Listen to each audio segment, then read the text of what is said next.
I'm gonna make an argument here for just, and it's slightly off topic, but not really, because it's on what I think my Islanders draft strategy would be. But even though, like you said, they traded back and acquired more picks, I like that, operating under the assumption that they are going to trade their first round pick and potentially a second round pick to move a contract out of the way.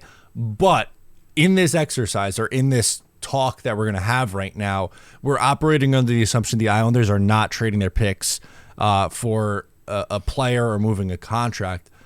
I would strongly consider pulling a Garth Snow and packaging my two second round picks to get back up into the first round. And the reason for that is because if this is a weaker class, then the drop off is going to come sooner than it normally does. And maybe you're not like someone who's going to be there for you at 61 overall. What does pick 54 and 61 overall for you really mean? When if you could package both those together and maybe you get into the last two picks, and then you come away with essentially two first round picks, which is a strategy they deployed often in the Garth Snow era. Brock Nelson, Anthony Beauvillier, Josh Ho-Sang, the three that come to mind. Like, I know Josh Ho-Sang did not work, and Anthony Beauvillier we did trade, but Anthony Beauvillier was still a good NHLer. How good is really the debate? Brock Nelson, there's no debate. Excellent NHL, and he was taken with I believe the 30th overall pick that year, right? The very last one. So there's merit in taking that strategy. And you're right. Like, the further back you go, the less the talent, and already the talent is relative to other drafts a little bit weaker. So there's something there that there's something there to it. And like, I keep looking at this draft and the fact that there's no consensus even within like the top 5, right? Like, you look at Bob McKenzie's article that he just published at the beginning of the month, and he's like, after Macklin Celebrini or Celebrini or however the hell you pronounce his last name, it's an unpredictable ride is the words he used. Who knows what the hell happens after number 1, right? From number 2, it's like, I don't know. It's probably going to be Demidov, probably. But then number 3, it could go any way. And then anything is on the board. Anything is on the table. So for us, there could be found value at number 20, at number 54, at number 61. Like, there's all kinds of intrinsic value here in terms of when it comes to the draft board. But there are a few things that I think we need to consider with this draft, that being one of them. The fact that there's no consensus, there could be some sinkers and some risers that really dramatically affect our board. But there's one thing that just came out maybe a couple of days ago, and that's whatever actually happens with Matvei Michkov. It seems that he might be jumping to the NHL sooner rather than later, as in like next year probably.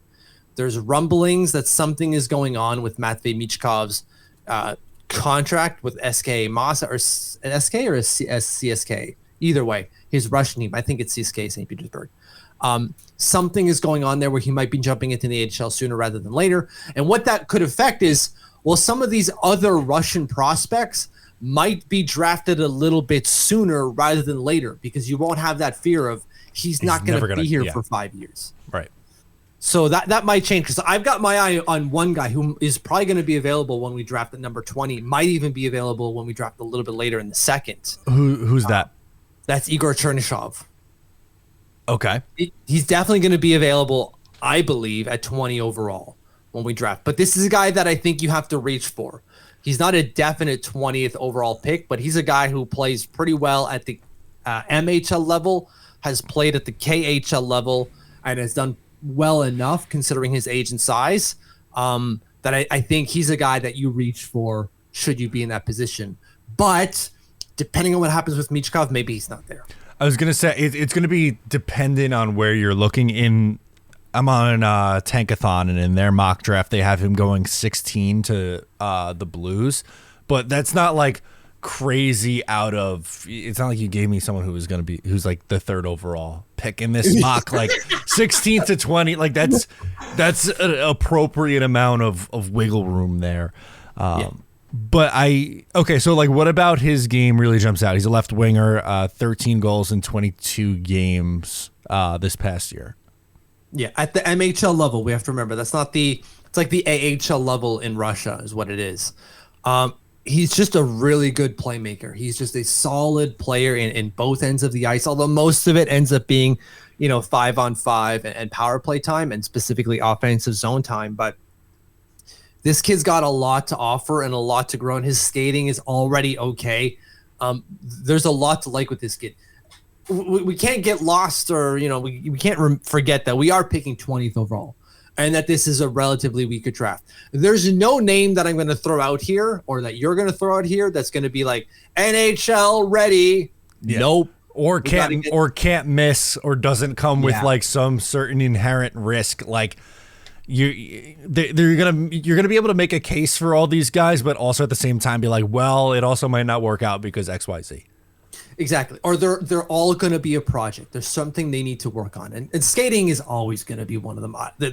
Rarely there's a kid coming up whose skating is phenomenal. Like, it doesn't need to change even a smidge. Even Isaiah George needed a little bit of skating. It's just relative to the kids around him, his skating is phenomenal. Defense. You're never going to find a kid who's like the best defensive player in the NHL ever. Like, he's not going to step in and be shut down D number 1 right away. It just doesn't happen. If you like that, make sure to subscribe to Up the Turnpike on Patreon for more exclusive New York Islanders content.